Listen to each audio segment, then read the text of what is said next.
Hello, আসসালামু আলাইকুম। আপনারা সবাই কেমন আছেন? শুভরাত্রি। আমি আজকে আপনাদের কিছু চমকপ্রদ তথ্য দিব, যেটা শুনলে আপনারা নিজেরাও অবাক হবেন। দেখেন, আমাদের শরীর, মন, স্বাস্থ্য তিনটা বিষয়ই আমাদের জন্য খুব গুরুত্বপূর্ণ।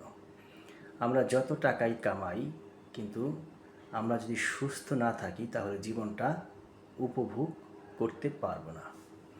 আপনি যদি সুস্থ থাকতে চান, প্রতিদিন নিয়মিত হাঁটুন, একটু জোরে হাঁটুন। আর মনটা যদি ভালো রাখতে চান, তাহলে কোরআন শরীফ পড়ুন। আর প্রতিদিন যে কোনো একটা ব্যক্তিকে আপনি সহযোগিতা করুন।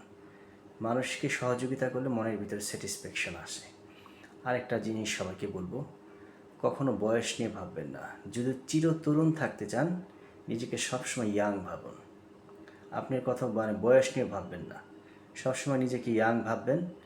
আর আপনাকে সবসময় পজিটিভ চিন্তা করবেন। পজিটিভ চিন্তা করলে ব্রেন ভালো থাকে। আর কখনো টেনশন করবেন না, হয়তো জিতবেন নয়তো হারবেন। টেনশন করে আপনি কখনো কিছু করতে পারবেন না। আমি ব্যক্তিগত জীবনে যদি বলেন, আমি কখনো টেনশন করি না। আর প্রতিদিন সকালবেলা উঠে কনফিডেন্স লেভেল, নিজেকে সবসময় আপনি নিজেকে কখনো ছোটো ভাববেন না। আবার এরকম বড়ও না, over confidence is very bad. যে কোনো কাজ করার আগে আপনি পজিটিভ থাকবেন, না আপনি কাজটা করতে পারবেন, ইউ ক্যান ডু ইট। তো এটা আপনাকে ভালো কাজ করার অনুপ্রেরণা দিবে। কনফিডেন্ট থাকবেন, নেগেটিভ ভাববেন না কখনো। আরেকটা জিনিস আমি সবাইকে বলতে চাই, ওই স্বাস্থ্যের প্রতি সবাই সচেতন হন। এখন ওই স্বাস্থ্য ভালো রাখতে হলে নিয়মিত প্রোটিন জাতীয় খাবার খান, শাকসবজি খান, ধূমপান করবেন না। Don't smoke. ধূমপান স্বাস্থ্যের জন্য খুব খারাপ। ধূমপান করবেন না। পানি খান প্রচুর পরিমাণে।